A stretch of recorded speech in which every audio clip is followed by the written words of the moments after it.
Purpose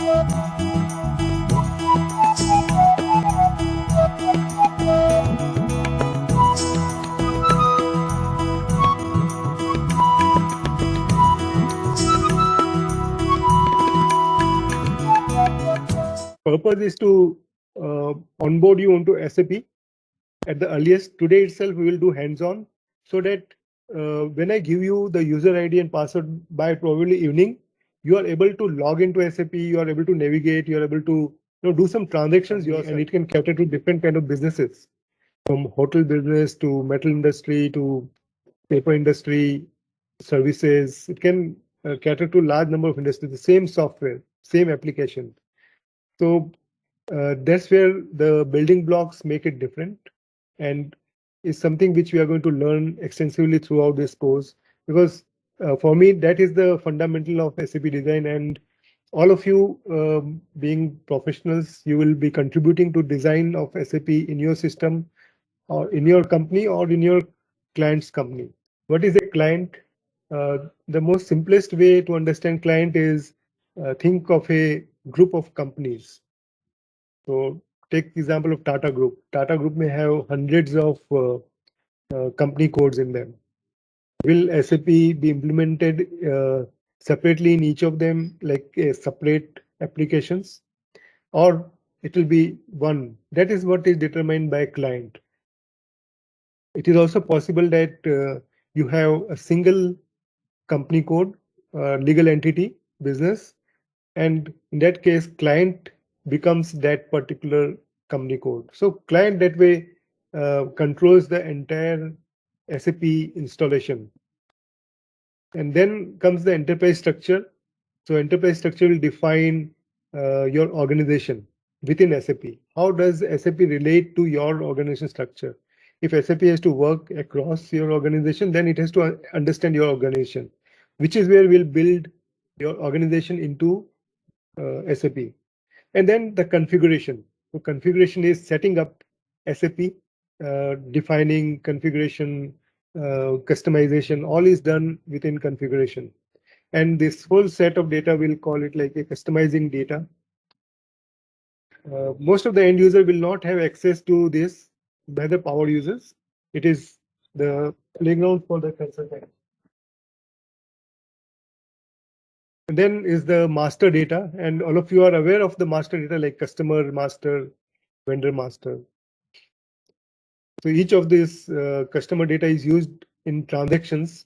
So if you are making a sales, then obviously you are using the customer master data, and you are passing a sales journal, debiting customer and crediting sales. So that is a transaction, but you are using the master data there. And then comes the module. The way SAP is designed, it is designed to fit into your organization. So it will take care of transactions happening at the lowest level, which is a function. So at the lowest level, any company is organized by different functions. So if you look at your own company, then you will have functions like finance and controlling, or treasury, and then you will have sales and distribution, your purchasing and materials management, then quality, maybe admin, IT, HR. So you'll have those functions set up. So HR is SAP is designed the bottom part of SAP so that it can meet the needs of each of these functions. And then after that, it will relate itself to the enterprise. All this we are going to discuss further, but right now I'm just giving you fairly high level view of SAP till the bottom. Now, the data which is generated here, whether you are doing a transaction or master data, configuration, enterprise structure, client, all that generates some data, and that is all stored in SAP tables. We are going to cover that. But now, where does the programming fits into all this? So programming is used to create everything that you see. Large part of programming is done by SAP to build these modules, build those transaction screens, business processes, master data, master data screens, configurations. All that is used by SAP. And then that is the programming which is done by ABAP. So there are many settings which are defined at the client level, which can be used across the organization. And because SAP can be implemented for large groups like Tata Group that have hundreds of company code, there will always be certain data which you would like to define for all the group companies. For example, if I am rendering services to Tata Group, and let's say there are 10 Tata Group companies to which I render my services. So each of these 10 companies will have to create a vendor master for me, correct? Now there'll be a base view where they'll describe about me as a vendor, like what's the name of my company, address, what is my GST number. So there'll be all this basic data. And this basic data will then be needed by all the 10 companies where I am providing service. So they'll create a master data, each of them. So which means that there is a duplicity of data happening, right? So which is where the client comes into picture. Whatever data which is about JSP defined company that is common is across the all the company, which will be defined at the client level.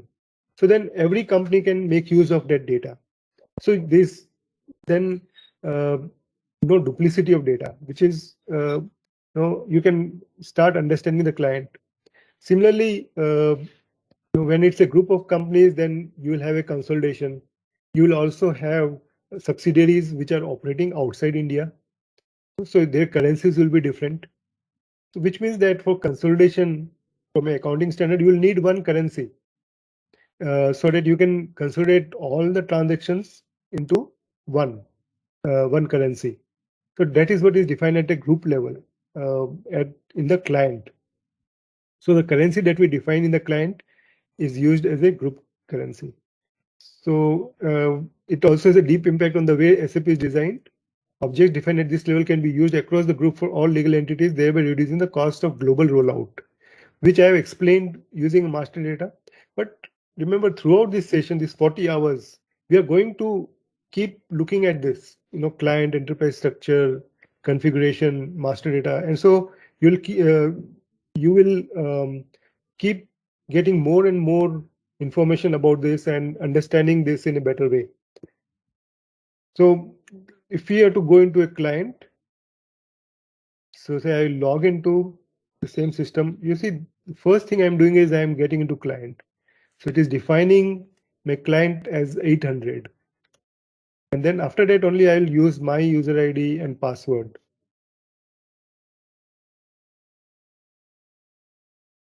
Now I log in. So when I'm logging in, you can think of I'm logging into a Tata Group if I got access. So I can access all the legal entities within Tata Group depending upon my access, of course. But then that's what client is all about. Client is at that level where SAP is getting implemented for the entire group, because SAP is not meant to be implemented individually in the each legal entity. The challenges that will come is that you will not have a very good report quality data. There will be less controls over the data. So which is why whenever SAP is implemented, it is implemented across the group.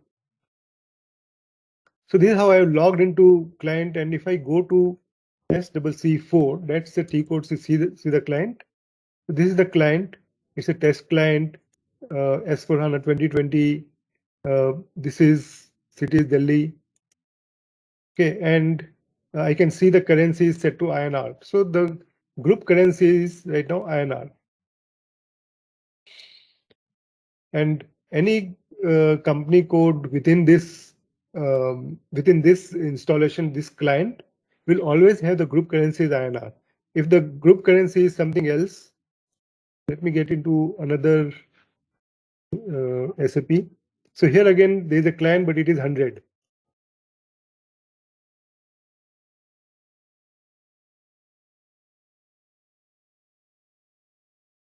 I'll use SCC4. See here, the currency is euro, which means every time I do any group level transaction, it will happen in euro, and we'll see all that as we go forward. But right now, I just want you to just remember this much, that client is related to group, and that is where we also consolidate our financial results.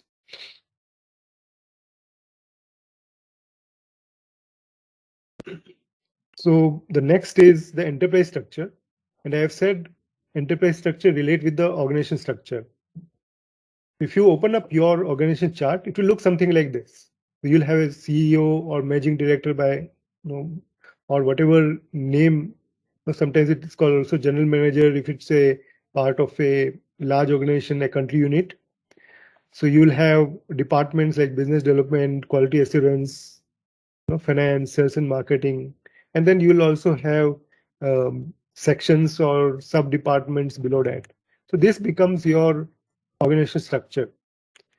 Slightly more complex organization will have divisions. So product A division, so maybe like automotive division, transport division, hotel division, food division, and admin and finance division. So which will have a common pool of resources to provide services to the entire organization. And this person may be called as a president or by whatever name.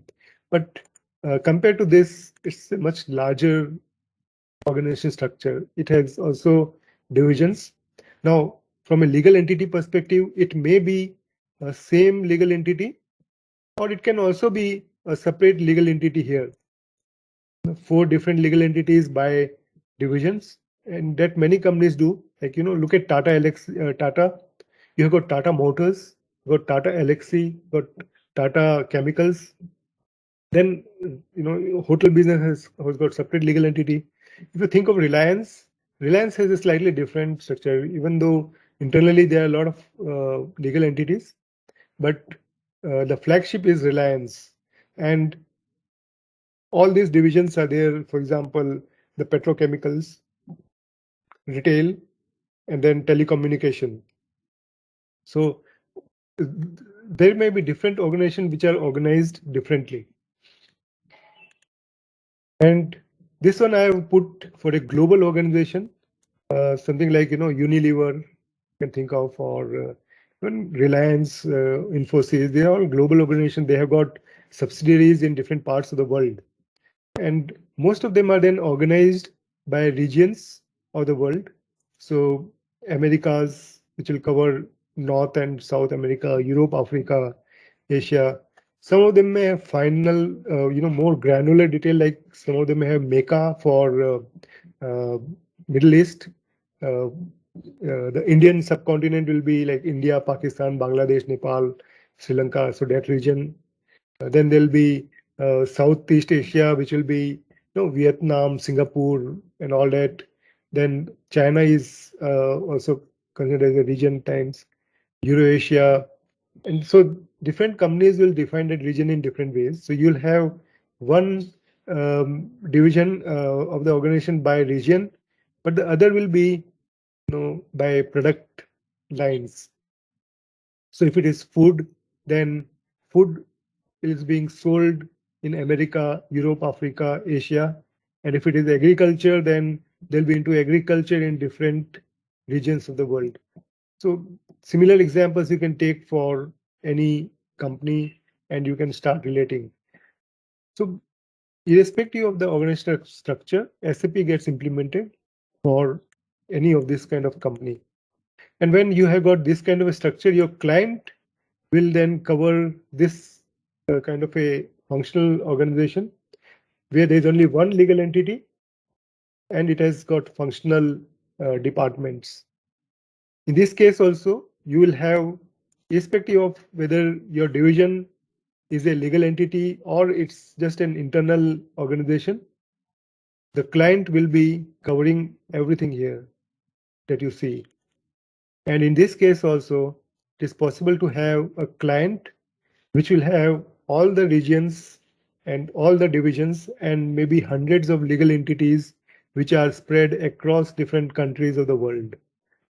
So all this is possible with this client. You will have one client that can be implemented across the globe. So in this case, if it is a US based company, then the client currency will be US dollar. If it is a Europe based company like Bayer Crop Science, then it will have a euro currency. If it is a UK based, then it will have GBP as the client currency or the group currency. And if it is an Indian, then it will be INR. So this is how you can now start relating with your client with the enterprise structure. So within each of this unit, you'll have finally this kind of a structure, because even in this kind of an organization, you'll have a country unit like India unit, and there'll be a legal entity within India, and that legal entity will be having this kind of a structure. So they'll be having finance department, purchasing, materials management, sales and distribution, all related with the CEO of the company who is finally delivering certain kind of an ROI to the headquarters.